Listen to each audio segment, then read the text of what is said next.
Poor girl asks a young millionaire to be her dad at the science fair. He does something unbelievable.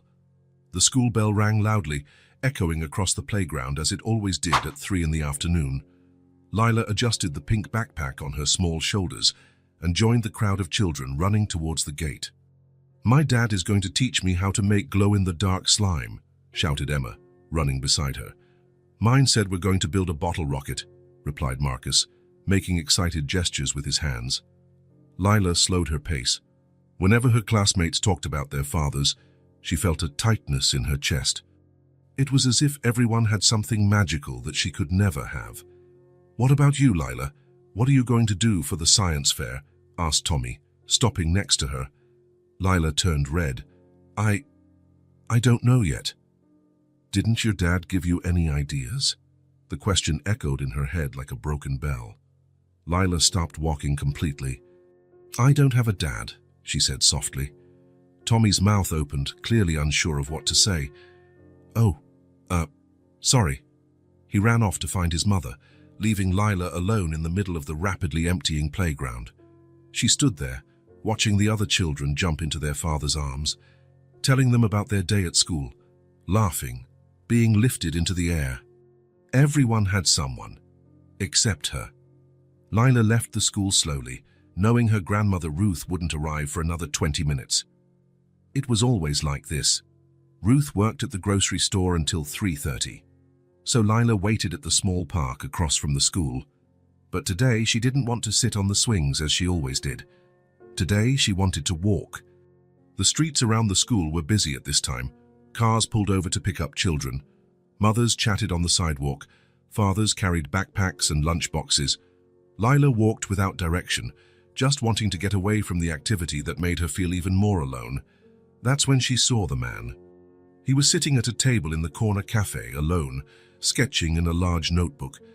He had dark, slightly messy hair and wore a simple blue shirt. He seemed focused, moving his pencil with precision across the paper. Lila stopped on the sidewalk, watching through the glass window. The drawing appeared to be a building, but unlike any she had ever seen.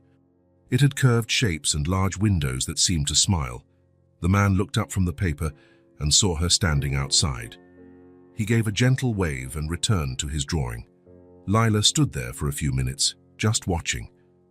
There was something about him that made her feel too curious. Maybe it was the calm way he drew, or maybe it was because he seemed lonely too. Without much thought, she pushed the cafe door open and went inside. The place smelled of coffee and sweet bread. There were only a few people, an elderly woman reading a newspaper, a young man on a computer, and the man drawing. Lila walked to his table, her heart beating fast. "That's pretty," she said. The man looked up, surprised. He had brown eyes and a kind face, despite his serious expression. "Thank you," he replied, slightly closing the notebook. "Shouldn't you be in school?" "It just ended. I'm waiting for my grandma." "Oh, and does she know you're here?" Lila blushed a little. "She hasn't arrived yet. She's always late because she works." The man seemed concerned. "You shouldn't go into places with strangers." "You seem nice," Lila said, shrugging. "And I saw you drawing. Do you draw houses?" "Sort of. I'm an architect. I design buildings and houses." "That's so cool!" Her eyes lit up. "I've never met an architect." The man smiled for the first time. "And I've never met someone so young who knew what an architect is." "What's your name?" "Lila. What's yours?" "Nathan?" Lila pulled up a chair and sat down without asking permission. Nathan looked surprised but said nothing. "Nathan, can I ask you a question?" "You can. Do you have any kids?" The question caught him off guard. He stopped drawing. "No, why?" Lila was quiet for a moment, as if deciding if she was brave enough to continue. She looked at her own hands, then at Nathan, then at the window where she could see other children passing by with their fathers. "At my school, everyone has a dad," she finally said. "Everyone. Everyone but me." Nathan felt something tighten in his chest. The way she said it, so simple and direct, hit him like a punch. "And your mother?" "She died when I was a baby. Now I just have Grandma Ruth. She's very good to me, but what?" Lila took a deep breath. Her heart was beating so hard it felt like it would jump out of her chest, but she had to say it. She had to try. She looked directly at Nathan with an intensity he had never seen in a child and said it all at once. "Everyone has a dad, except me. Can you be my dad at the fair? You would have to do the project with me and present it on the day of the science fair." The other people in the cafe looked in their direction. Nathan was completely speechless, his pencil frozen in mid-air. The words hung in the air between them. Nathan felt as if someone had knocked all the air out of his lungs. He looked at the little girl, curly brown hair escaping from the braids her grandmother had probably made that morning, dark eyes shining with both hope and fear, cheeks red with a mix of shame and courage. You want me to do the project with you and present it at the fair?" he asked, trying to process what he had just heard. "Yes," Lila said quickly. "All the other dads will be there with their kids. They do the project together at home and then present it at school. And I don't have anyone." "Just for one day," Lila said quickly, "just so I won't be alone. You seem smart, and you're an architect, so you must know about science. And you have a kind face." Nathan didn't know what to say. It was the most unusual thing that had ever happened to him. A 5-year-old child, a complete stranger, had just asked him to pretend to be her father. "Lila, I know it's weird," she interrupted. "I know you don't know me, but I don't have anyone else to ask. And you seem nice." Nathan looked around the cafe, as if hoping someone would tell him what to do. But there was something in the way Lila looked at him, something in the courage she had to ask that impossible question, that touched him deeply. "What kind of project do you want to do?" Lila's eyes lit up, as if he had just given the right answer. Anything at all. I just want to have someone there with me. Someone who cares." Nathan felt something stir in his chest. It was strange. He had always been reserved, careful with people. But there was something about this girl, about the desperate and brave way she had made that request, that made him want to help. "When is this fair?" "Next Friday, from 2 to 5 in the afternoon." Nathan was silent for a long moment. He knew it was crazy. He didn't know this child or her family. But when he looked at Lila again, he saw something he recognized. Loneliness. "Where do you live?" "On Maple Street, number 247, with Grandma Ruth." "And would she be okay with this, with a stranger helping you?" "She wants me to be happy," Lila said simply. "And this would make me very happy." Nathan looked out the window and saw an older woman walking hastily toward the cafe, clearly looking for someone. "I think your grandmother is here." Lila turned and waved. "Grandma, I'm here." Ruth entered the cafe, her face etched with worry. "Lila, you scared me. Why weren't you at the playground?" "Sorry, Grandma. I was talking to Nathan. He's an architect." Ruth looked at Nathan with a mixture of gratitude and apprehension. "Thank you for looking after her, sir." "Nathan Morse." He stood up, extending his hand, and she took very good care of herself. "She's a very brave girl." "Grandma," Lila said, pulling on Ruth's sleeve. "Nathan can help us with the science fair." Ruth's mouth fell open, clearly surprised. "Lila, you can't—" "I offered," Nathan interrupted gently. "If you don't mind, of course." Ruth looked between Nathan and Lila, seeing the hope on her granddaughter's face. "That's very kind of you, but—" "Please, Grandma," Lila pleaded, just this once." Nathan saw the moment Ruth gave in. He saw the way she looked at her granddaughter and made a decision based purely on love. "If Mr. Nathan is sure—" "I'm sure," Nathan said, and realized it was true. "When can I visit you both to start planning?" The smile that spread across Lila's face was like the sun breaking through the clouds, and Nathan knew, in that moment, that his life had just changed forever. Nathan climbed the steps of the apartment building at 247 Maple Street, carrying a brown leather portfolio and a strange feeling in his chest. It had been 3 days since the meeting at the cafe, and he couldn't stop thinking about Lila's request. He had built skyscrapers, designed million-dollar homes, but he had never felt so nervous for a job in his life. The apartment was on the 2nd floor. Nathan took a deep breath and knocked on the door. "He's here!" shouted an excited voice from the other side. The door swung open, and Lila appeared with a smile that took up her entire face. She was wearing a yellow t-shirt with a cat drawn on it and had lost one of her front teeth since the last time they'd seen each other. "Nathan, you really came." "Of course I came. We had a deal, didn't we?" "Lila, let the man in," said an older voice. Ruth appeared behind her granddaughter, drying her hands on a dish towel. She was a woman in her 60s, with grey hair tied in a simple bun, her eyes kind but tired. She wore a floral dress and an apron that smelled of cinnamon cake. "Mr. Nathan, welcome. Please, come in." The apartment was small but cozy. The living room combined with the kitchen, separated only by a low counter. The walls had photos of Lila at every age, school drawings taped up, and a wooden crucifix near the window. "Can I offer you some coffee? I made cinnamon cake earlier today." "That would be wonderful, thank you." Lila pulled Nathan by the hand to the sofa. "Sit here. I need to tell you about my idea for the project." Nathan sat down and opened his portfolio, taking out a drawing pad and some pencils. "I'm all ears." "I want to make a volcano," Lila said, her eyes shining. "But not just any volcano, a real volcano with clay that has a real eruption." "A volcano? I saw it on the internet at my friend Emma's house. There are some volcanoes that people make that look like real mountains, and when you put some chemical stuff inside, lava comes out that looks like fire." Nathan smiled. It was a classic project, but Lila spoke about it as if it were the most incredible thing in the world. "That's a great idea. Have you thought about what size you want to make it?" "Big." Lila opened her arms wide.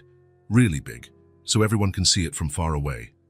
Ruth brought a tray with coffee and slices of cinnamon cake. "Lila has been talking about this volcano ever since you left the cafe. She barely slept from all the excitement." "It's an interesting project," Nathan said, accepting the cup of coffee.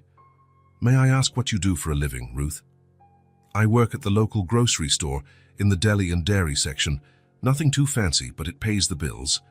"And it's honest work," Nathan said. "That's what matters." Ruth smiled, seeming to relax a little. "You're very kind. I still can't believe you're willing to help Lila like this without even knowing us." "Sometimes life puts people in our path for a reason," Nathan replied, surprising himself with his own words. Lila moved closer to him on the sofa. "Nathan, have you ever made a volcano before?" "Never." "I've made huge buildings, Ada, but never a volcano." "Then this one will be your best," Lila said with absolute conviction. Nathan laughed, a genuine laugh that made Ruth raise her eyebrows in surprise. "You know what? I think you're right." They spent the next hour planning. Nathan made sketches on the drawing pad, while Lila dictated her ideas. The volcano needed to be at least 16 inches tall, it had to be dark brown like the mountains she saw on TV, and the lava had to be red just like fire. "We're going to need clay," Nathan said, making a list. "Paint, vinegar, baking soda, food coloring." "And where are we going to make it?" Lila asked. Ruth approached. "There's a small backyard behind the building. The residents can use it. It's just grass and some plants, but it's spacious." "Perfect," Nathan said. "Can you show us?" The backyard was indeed small, but it had a white plastic table and a few chairs. It was enclosed by a low wooden fence and overlooked other similar yards. It was simple, but had a welcoming feel. "This is where Lila plays when she's not at school," Ruth explained. "This is where I build sandcastles in the summer," Lila said. "But now we're going to build a volcano." Nathan looked around, already visualizing where they could work. "It's perfect. We can start tomorrow if you'd like." "Tomorrow?" Lila jumped up. "Really? Really? I'll bring all the materials." Ruth touched Nathan's arm. "Mr. Nathan, how much will all this cost? I can—" "Don't worry about that," Nathan said gently. "It's my pleasure to help. But I can't accept you spending your money." "Ruth," Nathan interrupted her, looking at Lila, who was watching them attentively. "Let me do this." "Please." Ruth nodded, her eyes welling up. "You're an angel." The next day, Nathan appeared at the door with huge bags. He brought clay, paints, brushes, a water spray bottle, baking soda, vinegar, red food coloring, and even small aprons to protect their clothes. "I brought everything," he announced. Lila ran to help him carry the bags. "Wow, that's a lot of stuff. We're going to make the most amazing volcano in the world." They set up at the table in the backyard. Nathan spread newspaper over the surface and placed the clay in the center. "First, we'll model the basic structure," he explained, taking a handful of clay. "A volcano has a specific shape. Want to try?" Lila plunged her hands into the clay with enthusiasm. The cold, damp material stuck to her fingers, and she laughed. "It's squishy." "It is. Now, let's make a mountain. Start from the center and work your way out."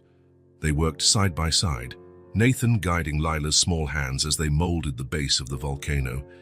Ruth came out several times to watch their progress, always with a smile on her face. "It needs to be taller here," Lila said, piling on more clay. "Be careful not to make it unstable," Nathan advised. "A good foundation is everything, Lila, just like in life." "What do you mean?" Nathan paused for a moment, thinking about how to explain. "Well, if you don't have a strong foundation, everything can collapse. So we always build slowly, carefully to make sure it will last. Like Grandma Ruth does with me?" The question took Nathan by surprise. "What do you mean?" "She always teaches me things slowly, like how to brush my teeth right, how to tie my shoes, how to be polite. She says it's important for me to grow up well." Nathan felt something stir in his chest. "Your grandmother is very wise. She's the best grandma in the world. But sometimes I feel sad because she gets tired, and because I don't have a mom and dad like the others." "But you have someone who loves you very much. That's the most important thing." Lila looked at him seriously. "Do you have someone who loves you?" Nathan stopped molding the clay. It was a simple question, but it hit him like a fist. Not really." "Why not?" "It's complicated. Adults sometimes have a hard time finding special people. But you're nice and kind, and you know how to make volcanoes." Nathan laughed. "Thank you, Lila. You're nice too. Can we be friends then?" "Of course we can." They continued to shape the volcano, their hands working together in the clay. Nathan taught Lila how to smooth the surfaces, how to make the perfect conical shape, how to create the crater at the top. "Now comes the fun part," Nathan said when they finished modeling. "Let's paint." Lila dipped the brush in the brown paint with so much enthusiasm that it splattered on her apron. "Can I paint it however I want?" "Of course. It's your volcano." She painted with wide, cheerful strokes, covering the clay with shades of brown, grays and black. Nathan helped her with the details, showing her how to create textures that looked like real rock. "And now the lava," Lila said, grabbing the red paint. "Let's paint it as if the lava is flowing down the sides," Nathan suggested. Lila painted red and orange lines that trickled from the top of the volcano to the base. Her hands were completely colored, but she didn't care. "It's looking amazing," she said, taking a step back to admire their work. "It really is," Nathan agreed. "Now we need to let it dry before we test the eruption." "How long?" "A few hours. How about we have lunch and come back later?" Ruth had prepared ham and cheese sandwiches, and they ate in the backyard, watching the volcano dry in the sun. Lila told him about school, about her friends, about the books she liked to read. "Grandma Ruth reads me a story every night before bed," she said. "What kind of stories?" "About princesses, animals, and kids who have adventures." "What's your favorite story, Nathan?" Nathan thought for a moment. "I think I like stories about people who find new families, about people who help each other." "Like us," Lila said, smiling. "Like us," Nathan agreed. After lunch, they tested the volcano. Nathan mixed vinegar with red food coloring in a cup, while Lila held a spoonful of baking soda. "When I count to 3, you pour the baking soda into the crater," Nathan instructed. "I'm ready." 1, 2, 3. Lila poured in the baking soda. For a second, nothing happened. Then, a red foam started to bubble and overflow from the crater, running down the painted sides of the volcano. "It looks like real fire!" Lila shouted, jumping with joy. The foam continued to pour out for a few seconds, creating an impressive effect. Nathan smiled, seeing the pure happiness on Lila's face. "It worked," she said, hugging Nathan impulsively. It was the first hug Nathan had received in months, and he felt a strange emotion rise in his throat. "It sure did," he said, hugging her back. Ruth appeared at the back door, drawn by the shouts of joy. My goodness, it's beautiful. Grandma, look. Lila pointed to the still foaming volcano. The lava comes out for real. It's impressive, Ruth said, coming closer. I've never seen anything like it. Nathan taught me everything, Lila said proudly. He's very smart. Ruth looked at Nathan with gratitude in her eyes. It's good to see my granddaughter so excited. I'm very grateful. I don't understand these things. No need to thank me, Nathan said. I'm having fun too. Can I ask questions? Lila said suddenly. Of course. Do you have a family, Nathan? Nathan was quiet for a moment. My parents passed away a few years ago.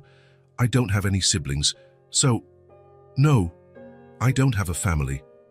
That's sad, Lila said, taking his hand. But now, you can be part of our family. Grandma Ruth and I, we like you. Ruth blushed but nodded in agreement. Lila's right. You've brought a joy to this house that I haven't seen in a long time. Nathan looked at the two females before him, a 5-year-old girl with paint-stained hands and a huge smile, and a grandmother who worked hard every day to give her granddaughter the best. He felt something he hadn't felt in years, belonging. You've both brought something special to me too, he said. As the sun began to set, Nathan packed up the materials. I can come back tomorrow to put on the finishing touches, he said. You'll come back? Lila asked. If you want me to. We do, Lila said immediately. Of course we do, Ruth agreed. The next day, Nathan showed up with a basket of groceries, fresh fruit, bread, milk, and some sweets for Lila. Mr. Nathan, what is this? Ruth asked when she saw the basket. Just a few things I thought you might like. Ruth was moved, her eyes filling with tears. You didn't have to. I wanted to, Nathan said simply. They spent the afternoon putting the final touches on the volcano. They adjusted some painting details, tested the eruption a few more times to make sure it would work perfectly at the fair, and Nathan taught Lila how to explain the scientific process behind the reaction. When the acid from the vinegar meets the baking soda, which is a base, they react and produce carbon dioxide gas, Nathan explained. And the gas makes the foam rise, Lila completed. Exactly. Are you going to explain that at the fair? I will, and I'll say that you taught me. Nathan realized she had almost said, my dad, and felt a strange pang in his heart. When it was time to leave, Lila held his hand. Nathan, can I give you a goodnight hug? Of course. She hugged him tightly, and Nathan felt that something inside him was changing. This small, loving family was awakening feelings he thought no longer existed. As he walked to his car, he heard Ruth call his name. Mr. Nathan! He turned around. Thank you so much. For everything. For the first time in a long time, I feel like we're not alone. Nathan waved and got into his car, but he sat for a few minutes before starting the engine. He looked at the simple building, at the second-floor window, where he could see Lila waving at him. For the first time in years, Nathan was looking forward to the next day. The following days established a rhythm Nathan had never experienced before. Every afternoon after work, he found himself automatically driving to Maple Street. It wasn't an obligation. It had become something he eagerly anticipated. On Monday, he arrived with more paint to touch up some parts of the volcano that Lila wanted more perfect. On Tuesday, he brought materials to make explanatory posters. On Wednesday, he showed up just because Lila had asked him to see a drawing she had made at school. It's you, she said, holding out a piece of paper with a stick figure wearing a tie. The teacher said we could draw our family, so I drew Grandma Ruth, me, and you. Nathan stared at the drawing for a long time. On the paper, the 3 stick figures were holding hands, all smiling. Underneath, in shaky letters, was written, My family. It's very beautiful, he said, his voice a bit hoarse. Can I put it on the fridge? Asked Ruth, who had been watching the scene from the kitchen. Of course, Lila said proudly. When Ruth stuck the drawing on the refrigerator with a heart-shaped magnet, Nathan felt something stir in his chest. It was strange to see his representation there, among the utility bills and medical appointment reminders of a family that wasn't technically his, but maybe In a way, it was. "Nathan," Lila said, pulling him back to reality. "Want to see how my presentation is coming along?" She had memorized everything he had taught her about volcanoes and chemical reactions. She would stand in front of the sofa, gesturing with her small hands as she explained acids and bases with a seriousness that made Nathan smile. "When the vinegar, which is an acid, meets the baking soda, which is a base, they make a reaction and produce carbon dioxide gas," Lila recited. "And the gas makes the foam rise, just like real lava." "Perfect," Nathan said, clapping. "You're going to impress everyone." "Really? I won't forget anything." "Even if you do, it's no problem. The important thing is that you understand how it works." Lila smiled and threw herself onto the sofa next to him. "Nathan, can I ask you a question? Always. Why don't you have any kids?" The question caught him off guard, as it always did with Lila. She had a way of getting straight to the point that was both refreshing and frightening. I never found the right person to have kids with." "But you like kids. You like me. I like you very much. So why don't you get a wife and have kids?" Nathan laughed. "It's not that simple, Lila. Sometimes things don't happen the way we plan. Grandma Ruth says God has different plans for everyone. Your grandmother is wise. She said maybe God's plan was for you to meet us." Nathan looked at Ruth, who was in the kitchen preparing tea, pretending not to listen to the conversation. "What do you think about that?" "I think Grandma Ruth is right," Lila said, leaning her head on his arm. "You showed up right when I needed a dad for the fair." The weight of her head on his arm was both light and immense. Nathan sat very still, trying to process the emotions this child stirred in him. "Nathan." "Yes. After the fair, are you still going to come visit us?" The question was simple, but it carried a world of hope and fear. Nathan could hear between the lines what she was really asking. "Are you going to abandon us when you don't need to help with the volcano anymore?" "If you want me to come, I'll keep coming." "I want you to," Lila said immediately. "And Grandma Ruth wants you to too. She's happier when you're here." Nathan looked at Ruth again. It was true. There was something different about her posture when he was around. She seemed lighter, less tired. "Then I'll keep coming." Lila smiled and closed her eyes, clearly sleepy. Ruth approached with a small blanket. "She always takes a little nap after school," she explained, covering her granddaughter. "It's very tiring being a child. Can I stay here until she wakes up?" "Of course. More tea." They sat in the kitchen while Lila slept on the sofa. Ruth told him about her job at the grocery store, about the regular customers she had known for years, about how difficult it sometimes was to raise a child alone. "Some days I feel lost," she admitted. "Lila asks questions I don't know how to answer. About science, is about the world, about why some children have parents and she doesn't. You're doing an incredible job with her." "Thank you, but it's nice to have help. It's nice to have a man around, someone she can look up to." Nathan sat quietly, stirring his tea. "Ruth, may I ask about her parents?" Ruth sighed. "Her mother, my daughter Abby, died in a car accident when Lila was 6 months old. Her father," she paused. "Her father disappeared when he found out about the pregnancy. We never heard from him again." "I'm sorry." "Don't be. It was a long time ago, but sometimes I look at Lila and see that she's missing something I can't give her." "What?" "The feeling of having a father. Someone strong she can lean on. Someone who can teach her things I don't know." Nathan understood the weight of the responsibility he had accepted, without even realizing it. "I don't know if I'm the right person for that." "You are," Ruth said firmly. "I've seen how she looks at you. I've seen how you look at her. You two have a connection." When Lila woke up, they went back to the backyard to put the final touches on the volcano. It was Thursday, and the fair was on Friday. "I think it's perfect," Nathan said, observing their work. The volcano had turned out truly impressive. It stood almost 2 feet tall, painted in realistic shades of brown and gray, with details that looked like real rock. The crater at the top was smooth and ready to receive the mixture that would cause the eruption. "It's the most beautiful volcano in the world," Lila said, admiring her creation. "It certainly is," Nathan agreed. They tested the eruption one more time, just to be sure. The red foam bubbled and flowed down the sides of the volcano perfectly. "It will work perfectly tomorrow," Nathan said. "Are you sure everything will go well?" Lila asked, a hint of nervousness in her voice. "I'm sure, and you know why." "Why?" "Because we worked together. Because you understood everything I taught you, and because you are a very smart and brave girl." Lila smiled, but still looked worried.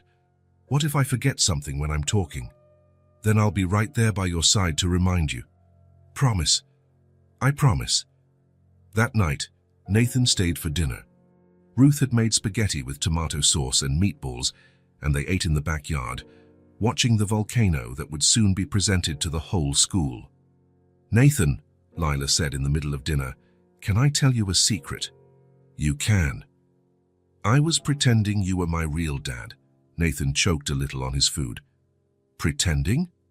"Yeah. When we were making the volcano, I kept imagining that you lived here with us, and that every day you came home from work and we did projects together."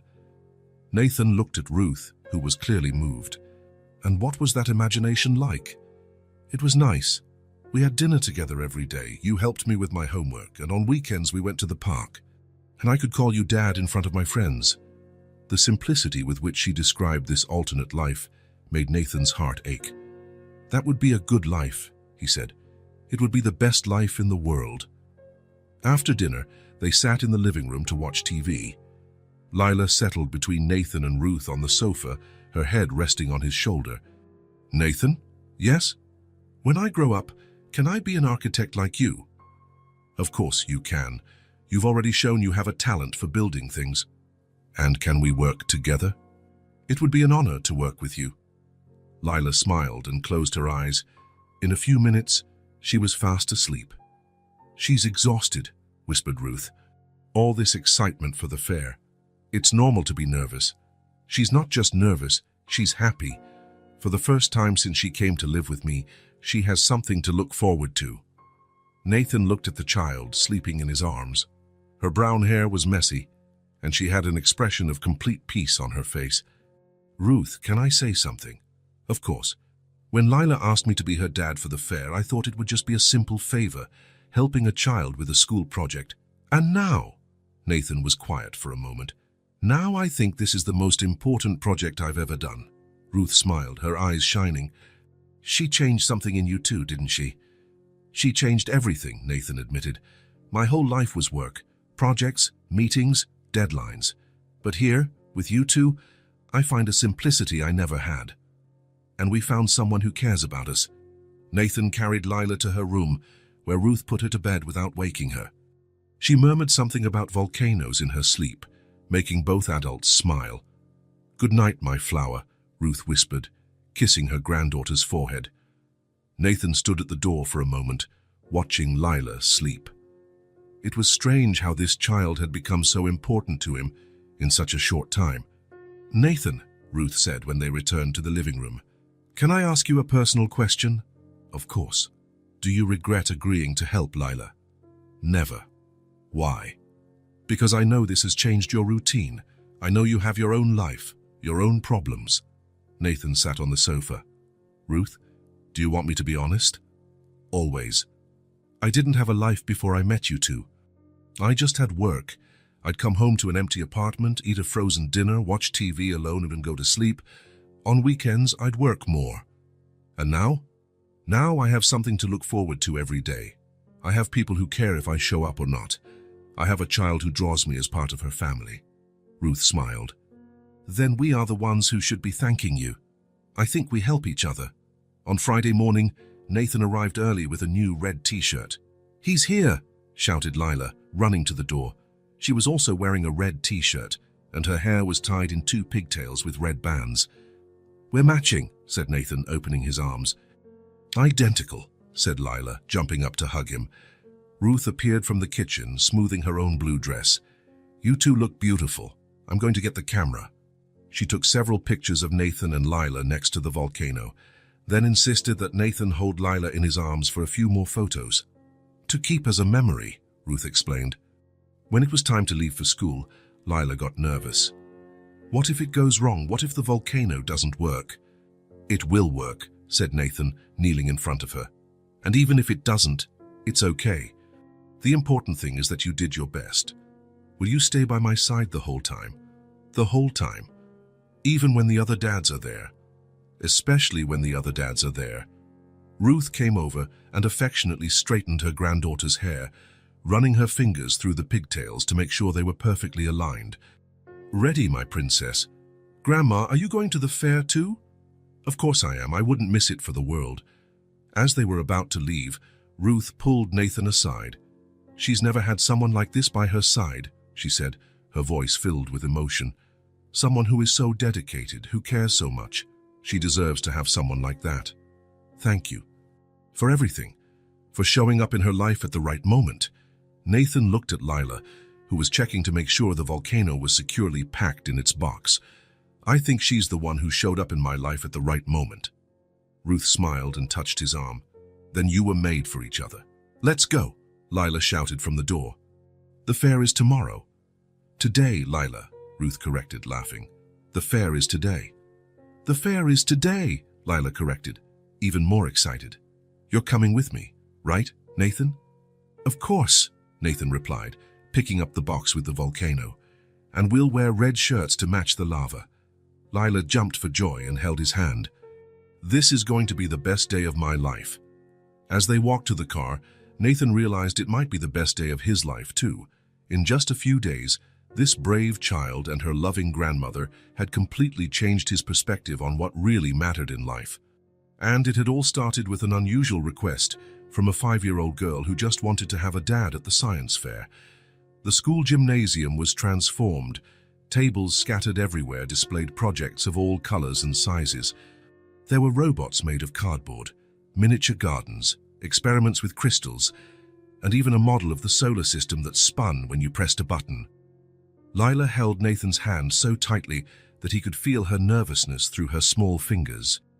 She looked around with wide eyes, watching all the other children with their parents, setting up their projects on the assigned tables. "There are so many people," she murmured. "There are," Nathan agreed, carrying the box with the volcano. "But look at all the cool projects here. Yours is going to stand out." "You think so?" "I'm sure of it." Ruth walked behind them, carrying a bag with the extra materials for the demonstration. She also seemed nervous, constantly checking if she had everything they needed. "Table number 15, Nathan read from a piece of paper. "It should be over there." Their table was near the entrance, a prime location. Nathan placed the box on the table and carefully began to take out the volcano. "Wow!" exclaimed a girl from Lila's class. "What a big volcano!" "It's my project," Lila said, her chest puffing out with pride. "Did you make it by yourself?" "I made it with my—" Lila looked at Nathan, hesitating. "I made it with Nathan." The girl watched Nathan with curiosity. "Is he your dad?" Lila turned red. He helped me with the project." Nathan felt a pang in his chest. He could see that Lila wanted to say yes, that he was her dad, but she didn't know if she could.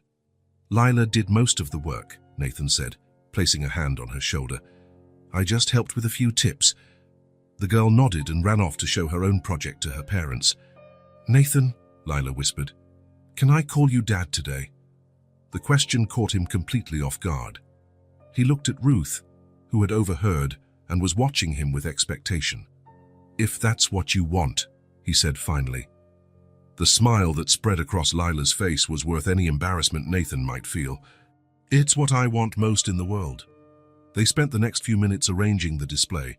Nathan had made posters explaining the scientific process behind the eruption, and Lila arranged them carefully around the volcano. "It's perfect," said Ruth, taking pictures with the old camera she had brought. The fair officially started at 2 in the afternoon.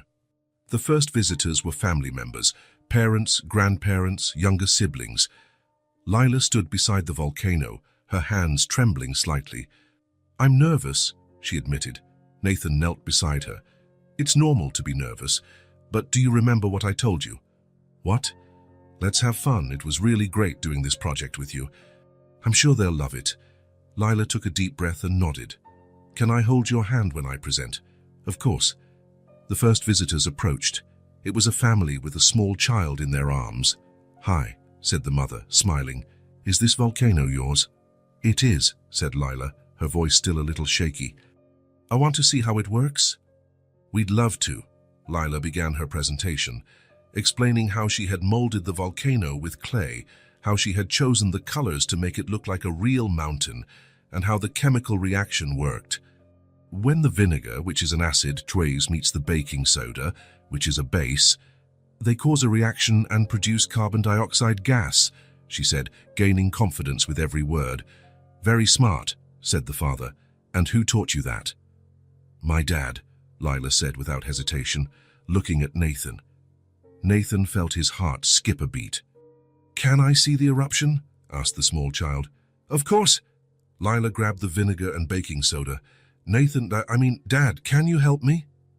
Nathan came closer, mixing the red food coloring with the vinegar while Lila explained each step. Now I'm going to add the baking soda, Lila said, pouring the powder into the crater. The reaction was immediate.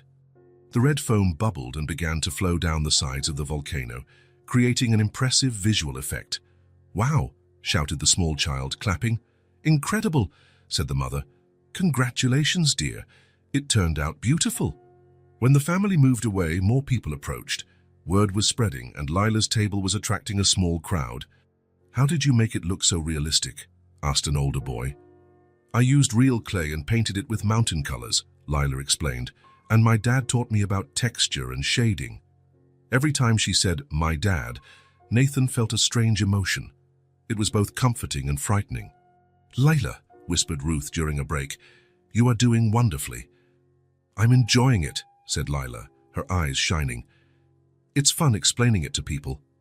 The next family that approached included 2 other children from Lila's class. Hi, Lila, said Emma. Your volcano is amazing. Thanks. Want to see the eruption? We do, Lila repeated her presentation, now with even more confidence. She gestured as she spoke, explained technical details Nathan had taught her, and answered questions with assurance. Is your dad an architect? Asked Emma's mother. He is, Lila said proudly. He knows how to build huge buildings, but this is his first volcano. And how was it working with your daughter? The woman asked Nathan. Nathan looked at Lila, who was watching him expectantly. It was the most rewarding experience of my life, he said honestly. Lila smiled so widely Nathan thought her face would split in 2. Dad taught me that a good foundation is important for everything, she said.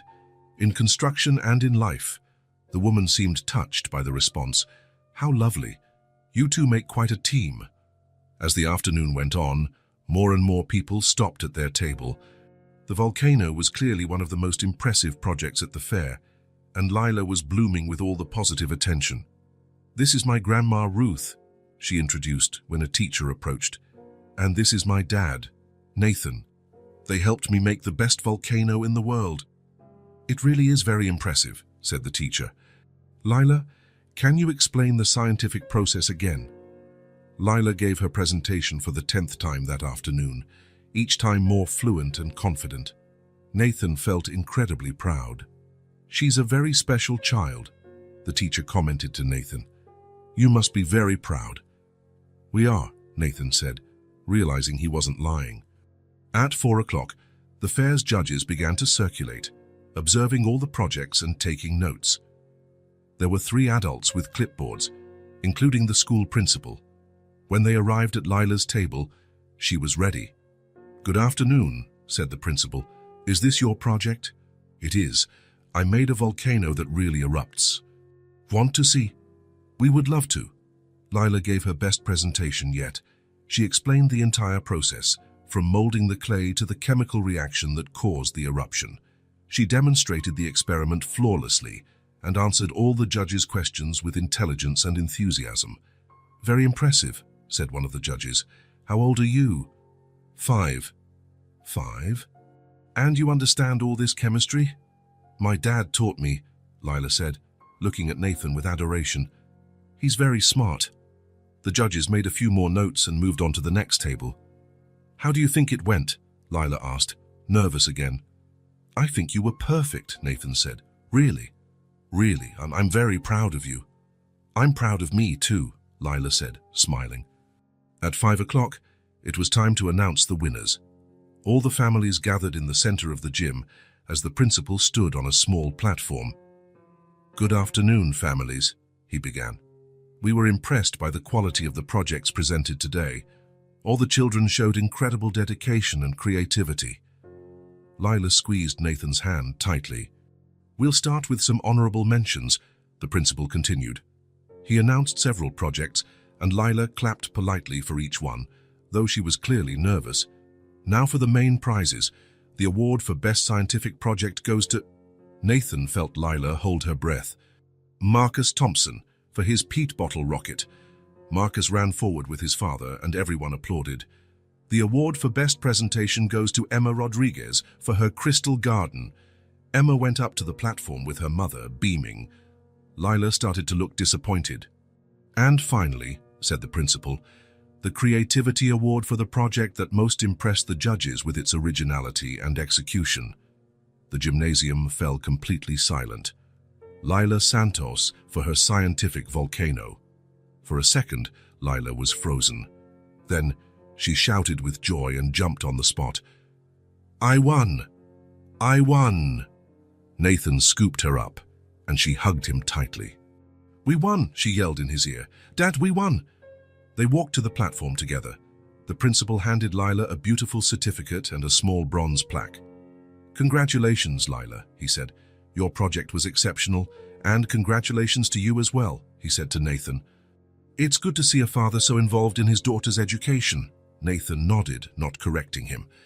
In that moment, he felt like her father. Lila held the prize above her head, smiling for all the clicking cameras. Ruth was crying with joy in the audience. "Thank you, Dad," Lila whispered in Nathan's ear, "for doing this project with me." "Thank you for asking me," he whispered back. After the ceremony, many people came to congratulate Lila. She introduced Nathan as her father to everyone, and he didn't correct her. "Are you going to celebrate?" her teacher asked. "We are," said Lila.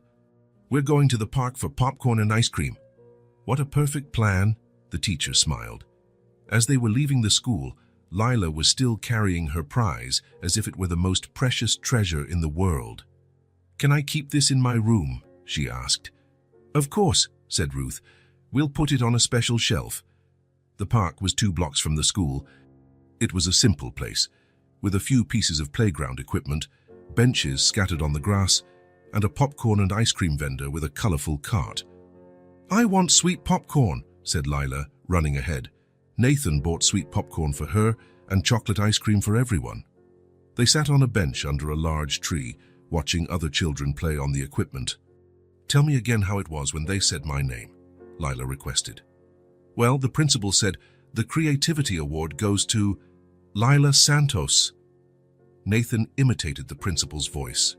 "And I screamed," said Lila, laughing. "You screamed very loudly. I think the whole school heard." "And you picked me up." "I did. You were so happy I couldn't resist." Ruth watched them talk, a gentle smile on her face. She ate her ice cream slowly, clearly savoring the moment.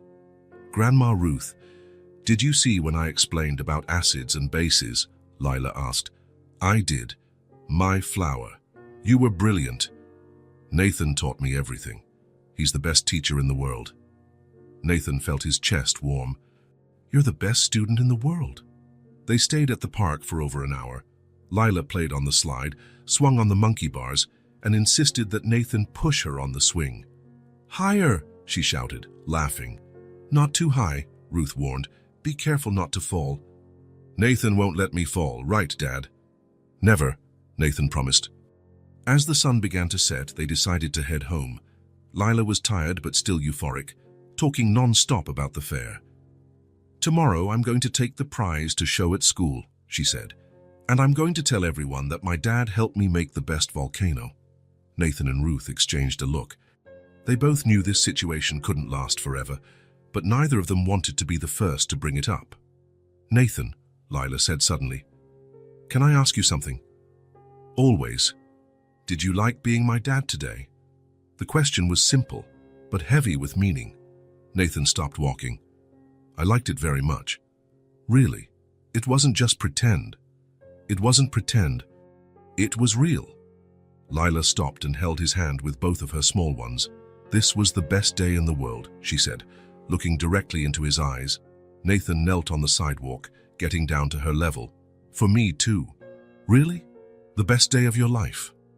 Nathan looked at this extraordinary child who had changed his life in just a few days.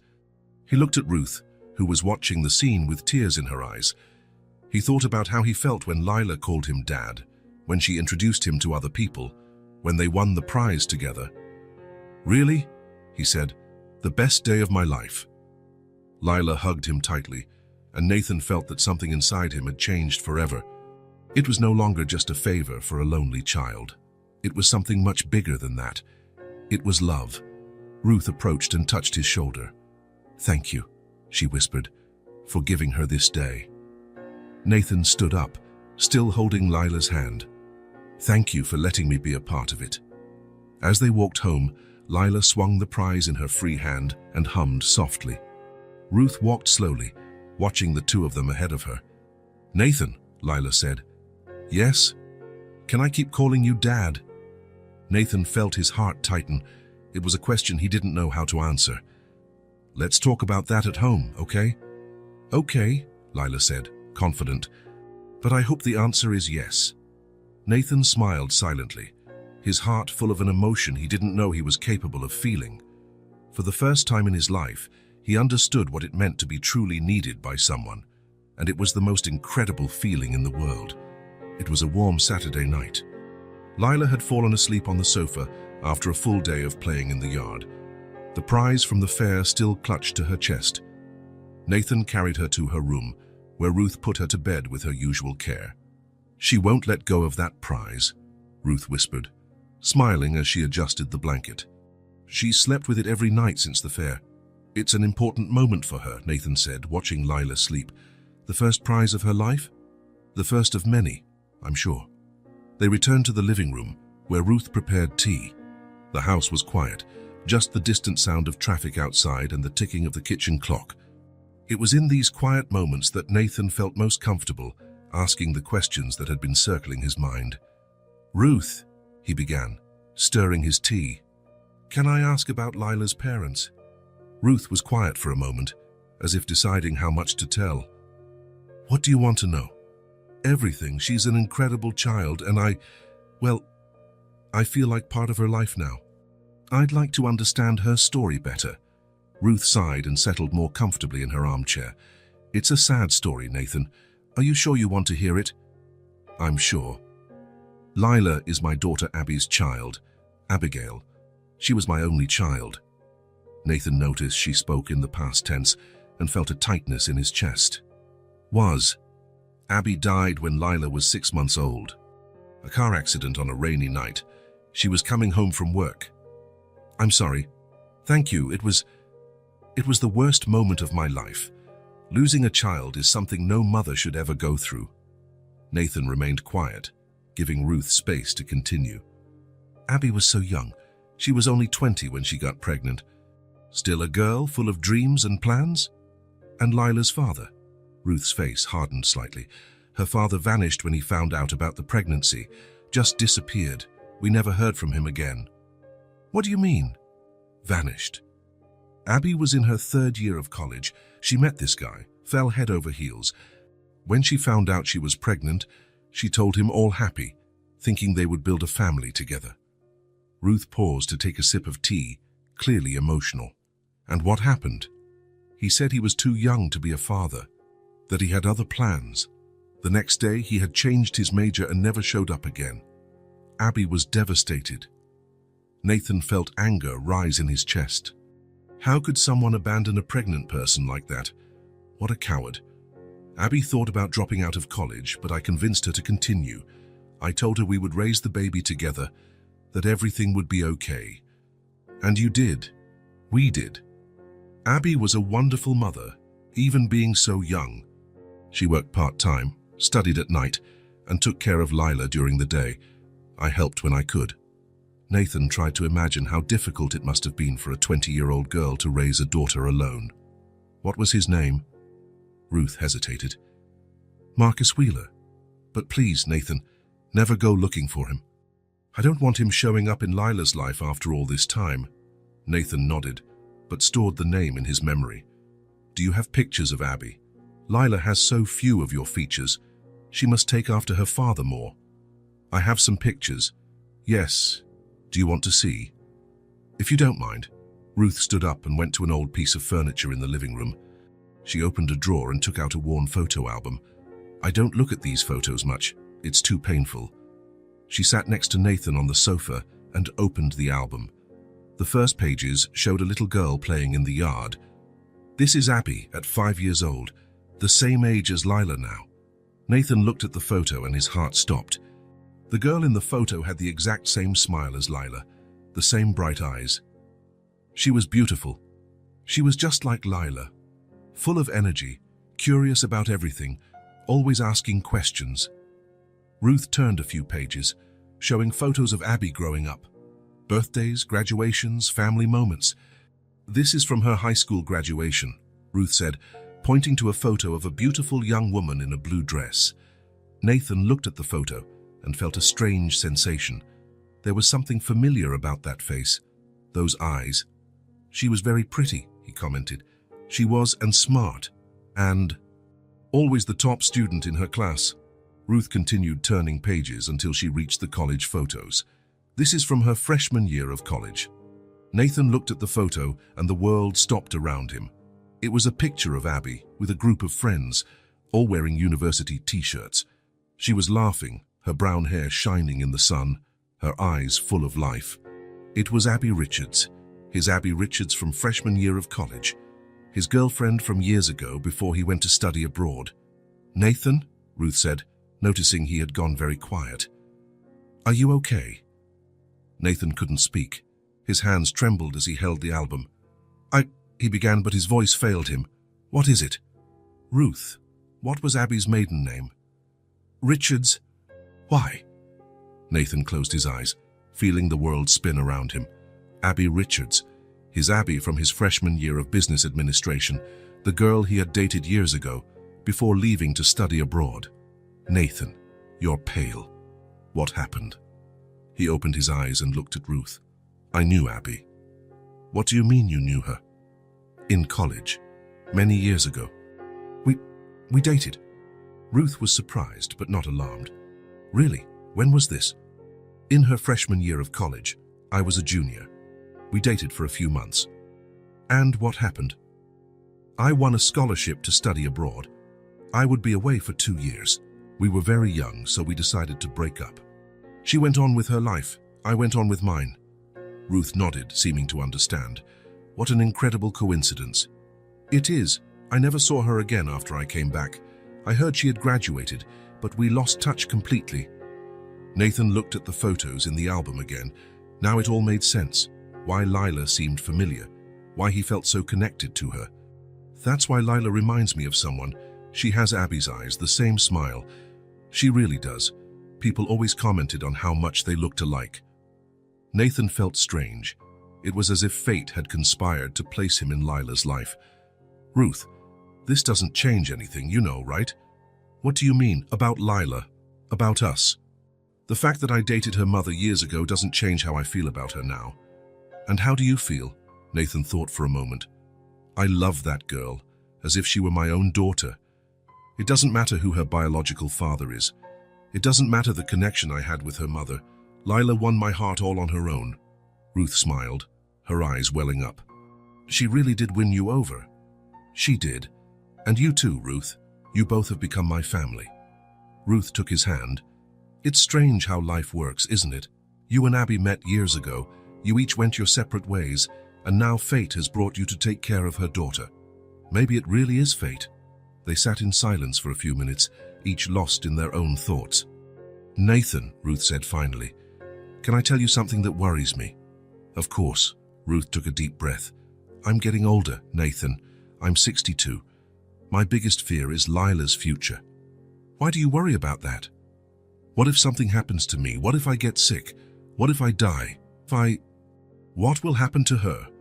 Nathan understood the weight of the responsibility Ruth carried. She was an elderly woman raising a child alone, with no support system, no backup plan. Does she have any other relatives? None. My husband was an only child, and so am I. Abby was my only daughter. If something happens to me, Lila goes into the system. The thought of Lila in an orphanage made Nathan's stomach turn. That's not going to happen. How can you be so sure? Nathan looked into Ruth's eyes with all the sincerity he could muster. Because I already care so much for you both, you can rest easy. I'll take care of you from now on. Nathan, I'm serious, Ruth. No matter what happens, Lila will always have a home with me. Ruth began to cry. You don't know what that means to me. Yes, I do. It means you're not alone anymore. Ruth stood up from the sofa and hugged Nathan tightly. It was the first time she had hugged him, and Nathan felt all her relief and gratitude in that gesture. Thank you, she whispered. For the first time since Abby died, I feel like I'm not alone anymore. Nathan returned the hug, feeling an immense responsibility but also a deep peace. You will never be alone again. When they separated, Ruth wiped her eyes. What are we going to tell Lila? About what? About you having known her mother? Nathan thought for a moment. Nothing. For now. She's too young to understand. When she's older, if she asks, we'll tell her I met her mother in college long before she was born, and about you taking care of us. She can know that, but let's take it slow. I don't want to scare her with too many sudden changes. Ruth nodded. You're a good man, Nathan. You're an incredible woman, Ruth. You raised a wonderful granddaughter on your own.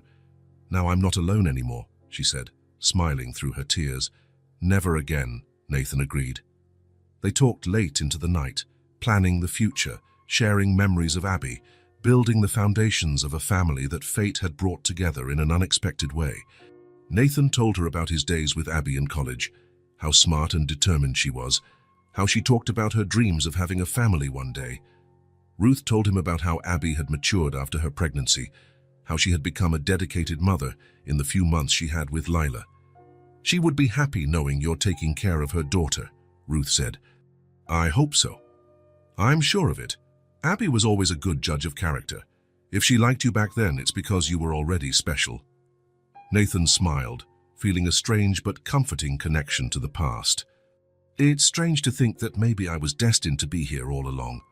Maybe you were. When Nathan finally went home that night, he knew he would never be the same lonely man again.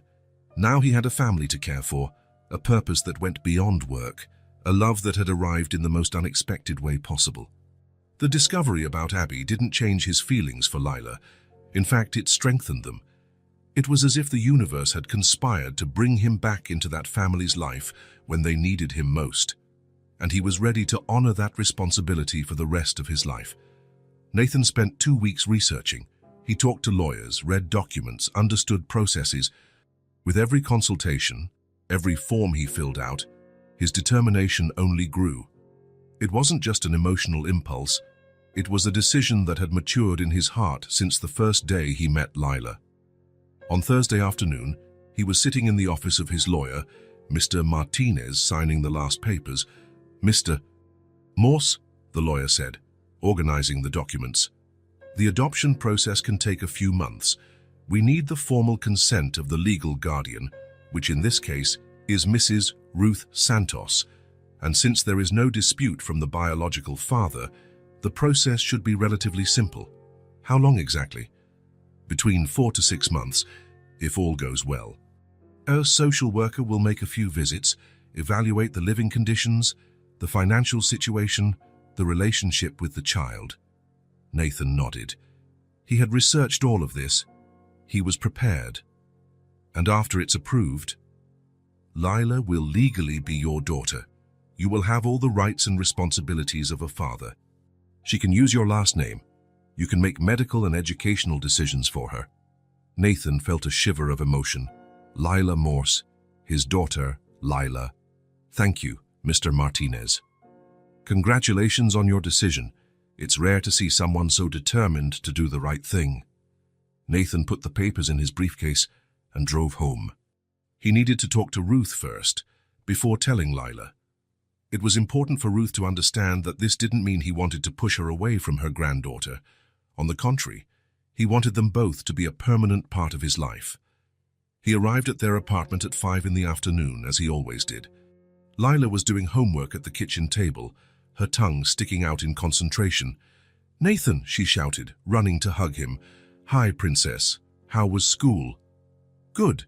The teacher said our volcano is still in the teacher's lounge because she wants to show it to other classes." "That's great. You must be proud." "I am." She went back to the table. "Fine, now I'm drawing a picture of our family." Nathan looked over her shoulder. On the paper were 3 figures, a shorter one with grey hair, Ruth, a small one with pigtails, Lila, and a tall one in a tie, him. They were all holding hands in front of a house. "It's beautiful," he said, his heart tightening. "Do you like it?" "I'm going to give it to my teacher tomorrow." "I like it very much." Ruth appeared from the kitchen, drying her hands on her apron. "You're just in time. Dinner is almost ready." "Ruth, can I talk to you? Alone?" Ruth noticed the seriousness in his tone. "Of course." "Lila, finish your homework while Nathan and I talk in the backyard." They went out to the small backyard. The sun was setting, painting the sky in orange and pink. "What is it, Nathan? You seem nervous." "I am nervous. I have something important to tell you." Ruth sat in one of the plastic chairs, giving him her full attention. "I've made a decision about Lila." "About us? What kind of decision?" Nathan took a deep breath. "I want to adopt Lila. I want her to be my daughter, legally." Ruth's eyes widened. "Nathan, I know it's a big decision. I know it changes everything. But I love that girl, as if she were my biological daughter. And I want her to have the security of knowing she will always have a family, always have someone looking after her." Ruth was quiet for a long moment, processing the information. "And me? What happens to me?" "You come with us. Forever. You are her grandmother, the person who raised her until now. I would never try to separate you, but she would be your daughter. And your granddaughter. Nothing changes that. In fact, I was thinking, what if the 3 of us became a real family? What if I bought a house where we could all live together?"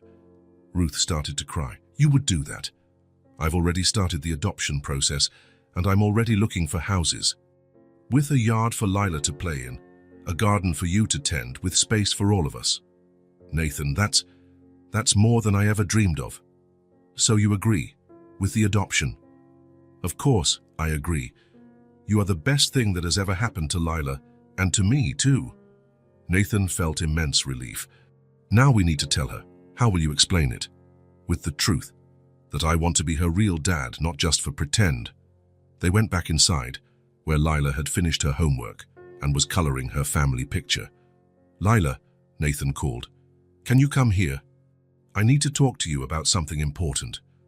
Lila left her colored pencils and came to sit between Nathan and Ruth on the sofa. "Did I do something wrong?" "No, Princess. You didn't do anything wrong. Actually, I want to ask you a question." "What question?" Nathan knelt in front of her, getting to her eye level. "Lila, do you remember when you asked me to be your dad at the science fair?" "I remember. And how did you feel when I said yes?" "Happy, very happy." "And what if I said I want to be your dad forever, not just at the fair, but every day?" Lila's eyes widened. "What do you mean?" "I want to adopt you. I want you to be my real daughter. With papers, with everything official." Lila was very quiet, processing the information. "But I already have Grandma Ruth." "And you'll continue to have her. Grandma Ruth will always be your grandma, but now you would also have a dad. A real dad." "A real dad?" Lila looked at Ruth, who nodded encouragingly. "And I could call you Dad in front of everyone, whenever you wanted, and you would live with us. The 3 of us would live together, in a new house, with a yard." Lila thought for a few seconds, which felt like an eternity to Nathan. "I always wanted a dad," she said finally, her voice small but full of emotion. "Can I really call you Dad?" Nathan felt his eyes fill with tears. "It's all I want most," he said, his voice choked with emotion. Lila threw herself into his arms, hugging him with all the strength her small arms could manage. "Daddy," she whispered in his ear. "My real daddy." Nathan hugged her tightly, feeling his heart was about to burst with happiness. "My daughter," he whispered back, "my precious girl." They held each other for a long time, crying with joy. Ruth watched in silence, with tears in her eyes, touched by the beauty of that moment. "Grandma Ruth," Lila said, extending an arm to include her grandmother in the hug, "we're going to be a real family." "Yes, we are, my flower," Ruth said, joining the hug. "And we're going to have a house with a yard." "We are," Nathan promised. "I'm already looking." "With a garden for Grandma Ruth to plant flowers?" "With a garden for Grandma Ruth to plant all the flowers she wants. And with a room just for me. With a room just for you, with a big desk for you to draw and do homework." Lila jumped with joy. "It's going to be perfect. Can I tell my friends at school?" "You can tell anyone you want." "And can I draw our new family?" "Of course, you can." Lila ran to get her colored pencils and started a new drawing. This time, she wrote underneath in neat letters, "Daddy Nathan, Grandma Ruth and me, our family forever." In the following weeks, Nathan sped up his search for a house. He wanted something perfect for his new family. He visited dozens of properties until he found the ideal house: 3 bedrooms, a large living room, a spacious kitchen, and a big backyard with enough space for Lila to play and for Ruth to have her garden. "This is it," he told the realtor. "I'll buy this one." The house was in a quiet neighborhood, near a good school and a park. It had large windows that let in lots of light, and a yard with several fruit trees. Nathan spent the next few days arranging the purchase and planning the move. He bought new furniture, hired a moving company, and took care of all the details. "When are we going to see the house?" Lila asked every day. "Soon, princess. I want it to be a surprise." On Saturday morning, 2 weeks after the conversation about the adoption, Nathan arrived at the apartment with the keys in his hand. "It's time," he announced. "Time for what?" Lila asked. "To see our new house," Lila shouted with joy, and Ruth laughed, drying her hands on her apron. "Really? Today? Today? Shall we go?" They drove to the new house, Lila chattering excitedly in the back seat about how she was going to organize her new room. "There," Nathan said, stopping in front of a yellow house with a garden out front. "This is our house." Lila jumped out of the car. "It's beautiful, it's huge." Nathan opened the front door and they went inside. The house smelled of new paint and had an immediately welcoming feel. "This is the living room," Nathan said. "Look at this space," Ruth exclaimed. On the new bookshelf in the living room, Nathan had placed the volcano they had made together in a prominent position. "Our volcano," Lila shouted. "You brought our volcano?" "Of course. It's our first achievement together. It has to have a place of honor." They explored the whole house. Ruth was enchanted with the spacious kitchen and her room, which had a view of the garden. Lila was ecstatic with her new room. It had a large window overlooking the backyard, a new bed with a pink bedspread, and a large desk perfect for drawing and doing homework. "It's the most beautiful room in the world," she said, jumping on the bed. "And look," said Nathan, opening the closet. "There's room for all your clothes and toys, and this desk is all mine. All yours, for you to draw, paint, do homework, create whatever you want." Lila ran to the window. "I can see the whole backyard from here." "And now let's see Grandma Ruth's favorite part," Nathan said. They went out to the backyard, where Nathan had had wooden benches installed under the trees and had prepared flower beds. "Nathan," Ruth exclaimed, her hands to her mouth, "you made a garden." "I did. Here you can plant all the flowers you want. Roses, daisies, sunflowers. And there are benches for me to rest while I take care of the plants. For you to rest, and for us to sit together on Sunday afternoons." Ruth walked through the garden, touching the empty beds, already imagining what it would be like when they were full of flowers. "It will be my special corner." "It will be our special corner," Nathan corrected, "for the whole family." Lila ran through the yard, exploring every corner. "Can I plant a tree, a very small one that will grow with me?" "Of course you can. We'll choose a special tree for you." "And can I play here every day?" "Every day. It's your yard now." They spent the rest of the morning exploring the house and the yard, planning where everything would go. imagining what life would be like there. "When are we moving?" Lila asked. "Next week. I've already hired the moving company." "Next week for real?" Ruth seemed unable to believe it. "Next week. It's time to start our new life together." Lila sat on one of the garden benches, swinging her legs. "Nathan, Daddy." "Yes, Princess?" "Thank you for choosing to be my dad." Nathan sat next to her on the bench. "Thank you for choosing me to be your dad. But I chose you first. At the cafe, remember? When I asked you to go to the fair with me. That's true. You chose me first. And now we're family forever." Forever. Ruth joined them on the bench, looking at the garden that would soon be in bloom. "Do you know what this means?" she said. "What?" asked Nathan and Lila together. "It means that each of us has our own space in this house. Lila has her special room, I have my garden, Nathan has his office. But the most important thing," Nathan interrupted, "is that we all have a sense of belonging. We have a family. We have a home," Ruth completed. "We have a home," Lila agreed, snuggling between the two adults.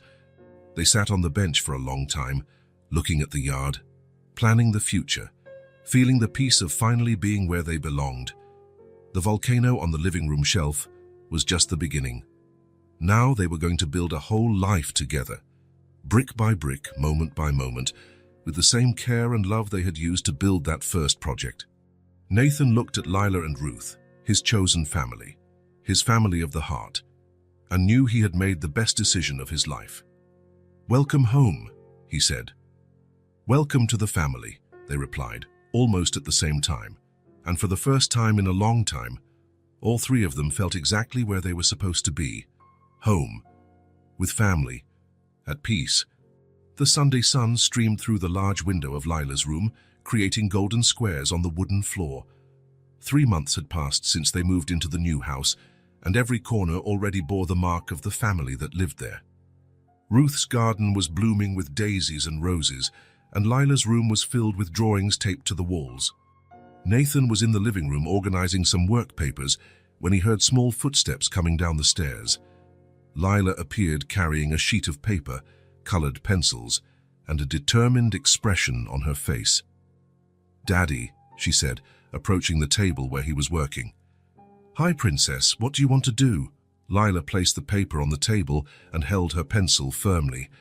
"To Daddy, now I want to make houses, like you do." Nathan's heart warmed. For all these months, Lila had shown a growing interest in his work. She always asked about his projects, wanted to see the drawings, and understand how houses came off the paper. "Really? You want to learn how to draw houses?" "I do." "Can you teach me?" Nathan looked at this 5-year-old girl, now legally his daughter, with her eyes shining with curiosity. "Then let's start right now." He stood up and went to his office for materials. He returned with drawing paper, small rulers, special pencils, and some small pieces of wood and glue he used for making models. "First, let's start with the basics," Nathan said, sitting beside her. "Every house needs a solid foundation. Like the volcano." "Exactly like the volcano. Remember what I told you. A good foundation is everything." Lila nodded seriously and picked up her pencil. "Where do I start?" "Let's draw the floor plan first. It's like a map of the house seen from above." Nathan guided her small hand, helping her draw rectangles that represented the rooms. "This square can be the living room," he explained. "And this one here, the kitchen. And where is Grandma Ruth's garden?" "Behind the house." "We'll draw it here." They spent half an hour drawing, with Lila asking questions about every detail. Why were the windows in certain places? How did water get to the kitchen? "You ask a lot of good questions," Nathan said. "A good architect always asks questions." "So I can be a good architect." "You can be anything you want to be, Princess." Ruth appeared from the kitchen, where she was preparing an afternoon snack. "What are you two up to over there?" "I'm learning how to make houses, Grandma," Lila said, showing her drawing. "Look, this is the living room, this is the kitchen, and here is your garden. How clever. It looks very nice." "Now we're going to make a real model," Nathan said, picking up the pieces of wood. "We're going to build a little house with these materials." Lila's eyes lit up. For real? With glue and everything. With glue and everything. They moved to the backyard, spreading the materials on a garden table. Nathan taught Lila how to measure the pieces of wood, how to cut paper for the windows, how to glue the pieces together carefully. Slowly, he would say when she got anxious. In architecture, patience is very important. Daddy, when I grow up, can I work with you? It would be an honor to work with you. And can we make houses for people who don't have a place to live? The question took Nathan by surprise. Why did you think of that? Because at school the teacher told us about people who don't have homes, and I thought that if I knew how to make houses, I could help them. Nathan stopped gluing and looked at his daughter, 5 years old, and already thinking about using her talents to help other people. You know what? That's the best reason to be an architect I've ever heard. Really, really. Building houses to help people is the most important job there is. They continued working on the model. Ruth came and went, bringing lemonade, watching the father and daughter work together with a smile on her face. Done, Lila said when they glued the last piece. Our first house together. The model was simple but beautiful. A small house with 2 windows, a red door and a pointed roof. It's perfect, Nathan said. You have a natural talent. Can I keep it in my room? Of course. It's your creation. As Lila admired the model, she ran inside the house and came back with another paper in her hand. Daddy, I have one more thing to show you. What is it? Lila unfolded the paper. It was a drawing made with colored pencils, showing 3 figures holding hands. A tall man in a tie, an older woman in a floral dress, and a small girl with pigtails. Behind them was a yellow house with a garden full of flowers. At the bottom of the drawing, written in colorful, crooked letters, was "Get our family." Nathan stared at the drawing for a long time, feeling a deep emotion rise in his chest. When did you make this? Last night, before I went to sleep. I wanted to give it to you as a present. It's the most beautiful gift I've ever received in my life. Ruth came closer to see the drawing. Nathan saw her eyes fill with tears. She squinted to hold back the emotion, but couldn't hide her moved smile. Lila, Ruth said, her voice choked, you drew our family. I did. It's the 3 of us forever. Nathan held the drawing carefully, as if it were made of the most precious material in the world. Can I frame this and put it in my office? You can. That way everyone will know you have a family. Everyone will know I have the best family in the world. The sun was setting, painting the backyard in gold. Ruth was watering her flowers. Lila was playing with the model they had made, and Nathan was watching the 2 most important women in his life. Daddy, Lila said suddenly, are you happy being my dad? Nathan knelt beside her, getting down to her eye level. Lila, being your dad is the thing that makes me happiest in the whole world. Really? Happier than making huge buildings? Much happier, because making buildings is my job, but being your dad is my life. Lila smiled and hugged Nathan tightly. I love you, Daddy. I love you too, my daughter, more than you can ever imagine. Ruth approached them, still holding the watering can. Do you 2 know what you're doing? She asked. What? They both asked together. You're making me cry with happiness, she said, laughing through her tears. Come here, Grandma Ruth, Lila said, stretching out her arms. Family hug? The 3 of them hugged there in the middle of the yard, surrounded by the flowers Ruth had planted, with the model Nathan and Lila had built. So you know, Nathan said, I used to think family was something you were born into. And now, Ruth asked, now I know that family is something you choose to build day after day, hug after hug, project after project. Like a house, Lila said, exactly like a house, with a strong foundation, made with love and care.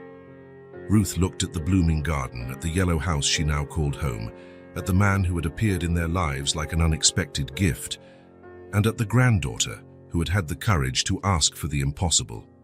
And as the first stars appeared in the sky, the family that had been formed in such an unexpected way knew they had found something that many people spend their whole lives searching for, a place to belong, people to love, and the certainty that they would always have each other.